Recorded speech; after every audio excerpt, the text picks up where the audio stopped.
Bila baca kisah ini, kita kena faham asbabun nuzul dia. Sebab-sebab surah ini, ayat ini diturunkan pada Nabi sebab apa? Sebab adanya 3 soalan yang diarahkan dan ditujukan pada baginda. Suatu ketika dulu, orang-orang musyrikin Mekah ni, mereka dah jadi keliru. Kenapa mereka keliru? Kerana sejak lama mereka lawan Nabi, mereka tentang Nabi, mereka perangi Nabi. Sampai pada satu tahap mereka mula berfikir dan rasa macam ni. Kalaulah Muhammad ini, yang dia mengaku jadi Nabi, yang dia mengaku jadi Rasul, yang dia mengaku sebagai utusan Allah, tapi sekadar dakwaan sahaja, sebagai klaim dia sahaja, sebagai cakap-cakap palsu dan bohong sahaja.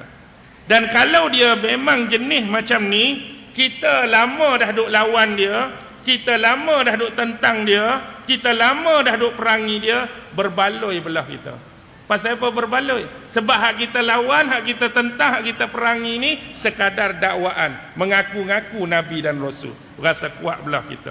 Tapi lagu mana pula kalau sekiranya sejak dulu kita duk lawan, kita duk tentang, kita duk perangi, dia tu Nabi hak sungguh, Rasul hak sungguh. Tak kena sakam belah kita pula tu.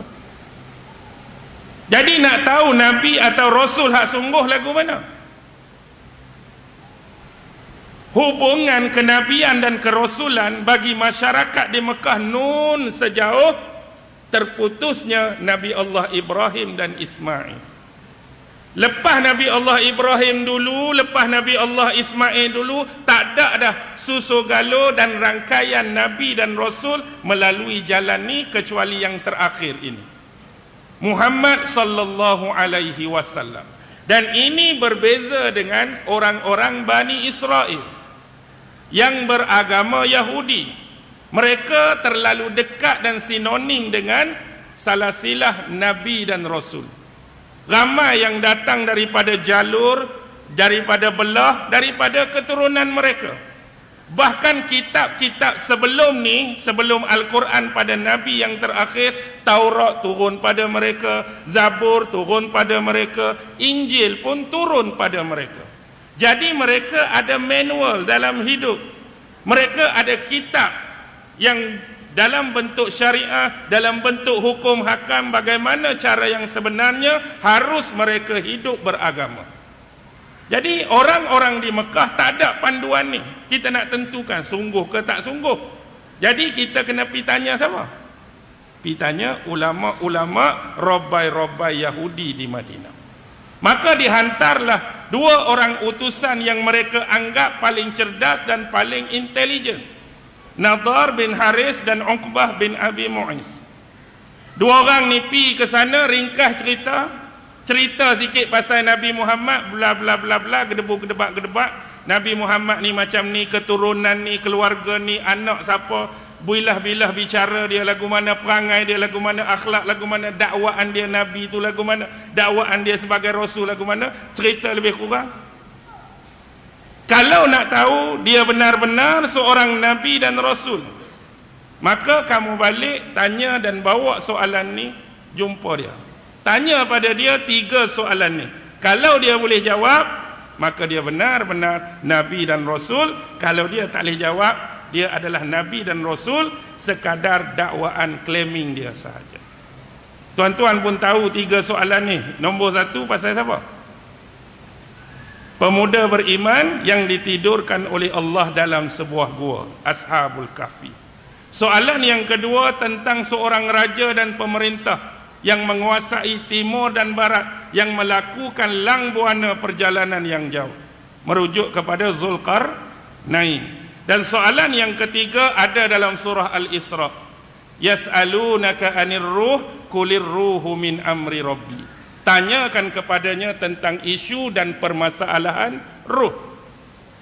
Jadi ringkas cerita, bawa balik soalan ni. Tanya Nabi. Nabi boleh jawab ke tak boleh jawab? Nabi boleh jawab ke tak boleh jawab? 3 soalan ni. Nabi boleh jawab ke tak boleh jawab? Tak boleh jawab. Nabi tak tahu. Nabi tak ada ilmu tentang 3 soalan ni, Nabi tak ada pengetahuan tentang 3 soalan ni, Nabi tak ada informasi pun tentang 3 soalan ni. Tak ada. Ini menunjukkan bahawa Nabi Muhammad sallallahu alaihi wasallam sendiri pun tidak mengetahui hal-hal yang melibatkan perkara ghaibiyah, kecuali setelah Allah mewahyukan kepada baginda, barulah baginda tahu. Tapi nak harap dengan ilmu sendiri, pengetahuan sendiri tentang perkara gaib, Rasulullah tak tahu. Sebagai contoh mudah peristiwa ni, Ashabul Kahfi sebelum Nabi lahir, Zulkarnain sebelum Nabi lahir, persoalan roh lagilah tak tahu.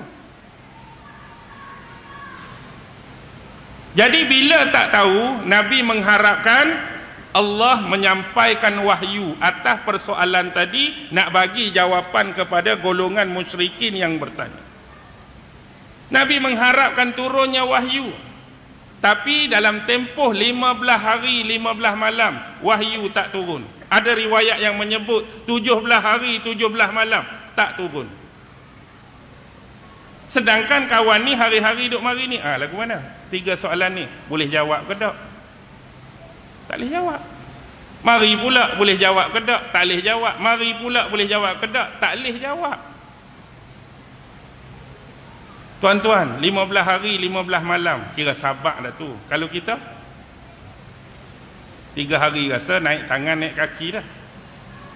Lagu mana jawapan hak saya tanya tu? Nanti esok hang mai, esok kita mari pula esok, lagu mana? Esok hang mai. Kali ketiga tu agak-agak lagu mana? Aku pandang 3 kali, aku bercakap dengan orang, aku tanya orang ni, dia naik benda lain, dia jadi benda lain. Jadi antara jawapannya ialah surah Al-Kahfi dan ayat-ayat yang terkandung di dalamnya tu adalah jawapan. Dan ini adalah jawapan kepada soalan yang bertanya. Depa tanya apa? Tentang pemuda-pemuda yang ditidurkan oleh Allah di dalam gua. Tapi kita kena ingat satu benda. Bila soalan ini ditanyakan kepada Nabi, perkara penting yang harus kita perhatikan ialah sumber dari mana soalan ini datang. Dari mana soalan ini datang? Dari Rabbai, dari ulama Yahudi di Madinah. Jadi bermakna atas kemungkinan-kemungkinan soalan ini dipersoalkan, dipertanyakan kepada Nabi, sudah pasti jawapan ada pada mereka. Mungkin kisah Ashabul Kahfi, mungkin Zulkarnain, dan mungkin persoalan ruh ni telah tercatat di dalam kitab yang pernah diturunkan kepada Nabi dan Rasul sebelum ni. Kita ambil atas beberapa kemungkinan. Kita jarang nak jumpa, kita jarang nak bertemu jenis manusia yang tanya soalan pada orang lain sedangkan dia sendiri tak ada jawapan kepada soalan yang dia soalkan. 2 campur 2. Saya tanya anda. Tapi kalau orang tanya balik, hang sendiri tu tanya orang tu, hang sendiri tanya aku ni, 2 campur 2, hang ada jawapan tak? Aku tak tahu jawapan dia, tapi aku reti tanya je. Jarang kita nak jumpa orang nak tanya soalan kat orang, dia tak ada jawapan, kecuali dia dah ada jawapan, walaupun tak berapa tepat, tak berapa nak betul, tapi dia ada jawapan atas soalan yang dipertanyakan. Dan bila dia nak mendengar jawapan daripada Nabi, bila dia nak mendengar jawapan daripada Nabi, dia akan jadi benchmark, dia akan jadi penanda aras dan penilai untuk menentukan kebenaran, kesahihan atau sebaliknya.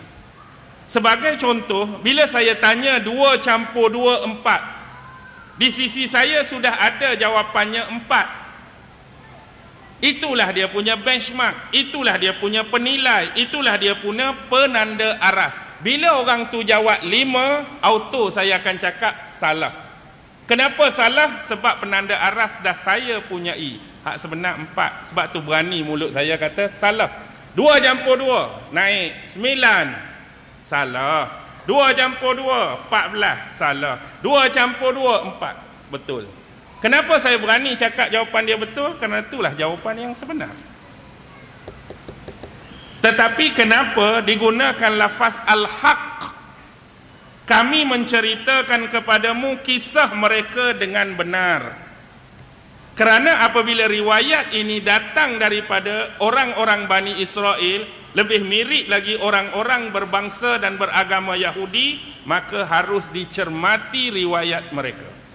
Sebab banyak dah kes-kes yang kita klasifikasikan sebagai bentuk Israiliyat, bentuk dongengan mereka, asalnya sesuatu kisah, asalnya sesuatu peristiwa tu ada, tapi berlaku apa? Penambahan, tokok tambah, pengurangan, topak sikit, topak sana nak bagi sedap, nak bagi hebat cerita. Tapi hak Allah nak bagi kat Nabi sebagai jawapan ni, hak benar-benar pure, hak benar-benar asli, hak benar-benar tulen. Ni cerita mereka hak sebenar. Baik, siapa mereka? Innahum fityatun amanu bi rabbihim. Mereka adalah para pemuda yang beriman kepada Tuhan mereka. Bila Allah sebut, itulah yang diangkat di dalam tema utama surah ini, iaitu tema akidah, tema tauhid dan tema keimanan. Sifat bagi para pemuda tu beriman. Benda inilah yang paling penting. Cerita nombor satu, akidah mesti nombor satu, iman mesti nombor satu, kepercayaan mesti nombor satu. Itulah yang ditekankan dalam agama kita, dan tema keimanan, tema tauhid, itulah yang Allah nak angkat melalui sifat pemuda yang melarikan diri. Tuan-tuan tahu kan 4 plot dalam surah Al-Kahfi. Nombor 1 ialah plot fitnah pada akidah. Nombor 2, kisah pemilik 2 kebun adalah plot fitnah kepada harta, dunia, material. Dan plot yang ketiga, kisah Nabi Musa dan Nabi Khidir adalah plot fitnah kepada ilmu dan pengetahuan. Dan plot yang keempat, Iskandar Zulkarnain Ya'juj Ma'juj, adalah plot fitnah kepada kekuasaan dan kepimpinan. Jadi apa yang kita hadapi dalam dunia hari ini, sampailah dunia akan dikiamatkan oleh Allah, tuan-tuan akan menyaksikan 4 fitnah besar ini. Akan datang fitnah pada kepercayaan, pada akidah, pada keimanan kita. Akan datang fitnah pada godaan dunia, material. Akan datang fitnah pada ilmu, pada maklumat, pada informasi. Akan datang fitnah pada politik, pada penguasaan, pada kepimpinan. Itu hak paling besar, kalau tuan-tuan perhati. Dan bila keimanan ni dikaitkan dengan siapa? Fityah. Apa dia fityah? Pemuda. Inilah pentingnya semangat kepemudaan dan kepemudian. Sebagaimana slogan keperibahasa, pemuda harapan bangsa, pemudi tiang negara.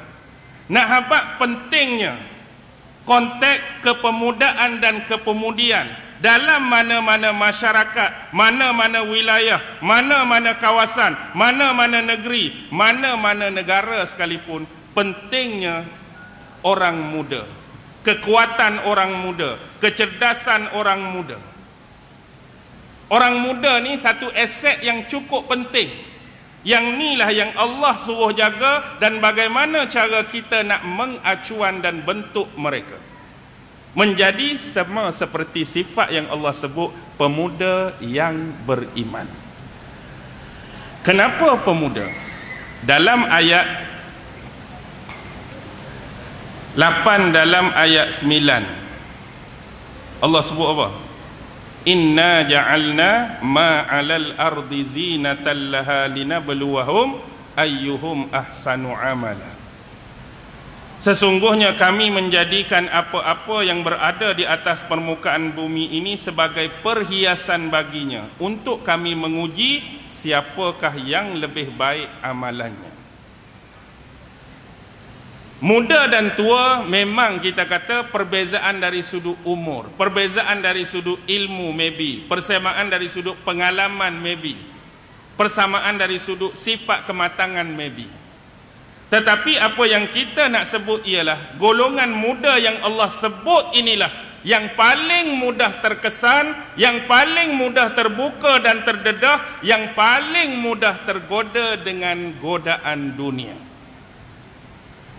Orang hak kata pemuda-pemudi inilah yang paling mudah terbuka dan terdedah dengan hambatan materialisme. Hak kata pemuda-pemudi inilah yang paling terbuka dan terdedah dengan hambatan dunia. Hak kata hak muda, hak kata hak mudi inilah yang paling sukakan bentuk-bentuk kemasyhuran, populariti, glamour, terkenal, follower tu follower ni. Hak tua tak ada ke sifat tu? Ada, tapi dengan ilmu mereka, kematangan mereka, usia mereka, dia jadi lain. Tapi hak muda lah yang paling mudah terdedah dengan materialisme ni. Hak jenis godaan dunia ni, hak jenis kaya-kaya ni, hak jenis nak harta banyak ni, hak nak pitih bertambung ni, hak nak masyhur, nak dikenali ni, jenis sifat-sifat yang dikehendaki oleh jiwa-jiwa dan perasaan muda-mudi. Tapi tuan-tuan tengok, karakter ini disebutkan oleh Allah. Siapa Ashabul Kahfi? Banyak ulama-ulama di dalam tafsir yang muktabar menyebut mereka adalah anak-anak kepada pegawai-pegawai tinggi dan menteri-menteri kerajaan pada masa itu. Anak pegawai besar, anak menteri. Dengan kata lain, harta sentiasa di sisi mereka. Harta banyak, duit banyak, pangkat tinggi, segala kemudahan mereka dapat. Ada kereta besar ni sebuah hari ni, ada motor besar, ada macam-macam aset tu, aset ni, ASB, apa ikut dia lah. Tapi disebabkan budaya yang menggelombang pada masa tu adalah budaya taghut, adalah budaya kezaliman, adalah budaya paksaan, adalah budaya mensyirikkan Allah dari sudut menyembah dan sujud kepada berhala-berhala. Tak lebih tak kurang mereka menjadikan haiwan korban dan diniatkan korbanan dan sembelihan itu atas nama berhala tadi. Tetapi dengan iman tadi, banyak duit pun aku sanggup tinggalkan nak menyelamatkan iman ni. Pangkat besar bapa aku pun aku sanggup tinggalkan nak selamatkan iman ini. Kereta banyak pun aku sanggup selamatkan iman ni. Motor banyak pun aku sanggup selamatkan iman ni. Jadi inilah yang Allah nak angkat. Mereka sanggup tinggal habuan-habuan yang menjadi kegilaan, yang menjadi minat, yang menjadi dambaan. Hari ini tanya anak-anak muda, apa yang saya sebut tu, benda apa mereka tak mau? Duit banyak. Cuba bangun seorang, saya orang muda tapi duit ni tak main lah, tak mau. Duit banyak nak, menjadi kegilaan ramai nak, menjadi pujaan ramai nak, pi sana sini, ketik-ketik, selfie sikit. Baru bubuh sejam 3.7 juta follower. Hebat sungguh aku ni. Baru sejam. Tu jiwa muda. Tapi tinggal, tak apalah lari. Sebab nak selamatkan iman ni. Jadi poin penting ialah apa? Allah nak mengajar kita supaya kita mengacuan dan membentuk inilah generasi pemuda yang sanggup jaga, yang sanggup harungi segala musibah, segala bala, segala bentuk-bentuk ujian ni demi nak menyelamatkan iman. Tuan-tuan, boleh bayang tak kalau seorang anak muda yang diacuankan dengan benda yang sebaliknya?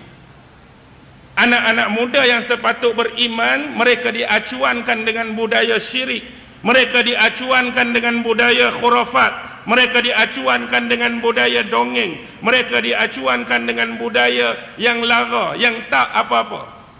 Yang sepatutnya mereka taat mengibadahi Allah, mereka tinggalkan solat, mereka tinggalkan puasa, mereka tinggalkan arahan-arahan, mereka tinggalkan perintah agama, dan mereka ramai-ramai bangkit melakukan perkara yang menjadi larangan Allah. Cuba tuan-tuan fikir satu masa, Generasi yang berada di atas, yang mungkin sekarang memegang tampuk kepimpinan, tampuk pemerintahan. Satu masa mereka akan berumur, satu masa mereka akan tua, satu mereka akan lelah, sampai masa mereka akan pencin, sampai masa mereka akan tak larat. Siapa yang akan mengisi barisan-barisan itu? Anak-anak muda, generasi-generasi yang dibentuk mengikut acuan dan bekas dia. Cuba tuan-tuan bayang, acuan tadi yang diangkat jadi pemimpin, acuan tadi yang diangkat untuk memerintah kita. Yang terdedah dengan budaya syirik, yang terdedah dengan budaya khurafat, yang terdedah dengan budaya dongeng, yang tinggalkan ajaran agama, yang buat apa yang agama larang. Kalau itulah training pada mereka, kalau itulah ilmu yang diberi pada mereka, kalau itulah pengalaman hidup yang ada pada mereka, itu jugalah yang mereka akan kongsi dan deliverykan pada orang-orang di bawahnya.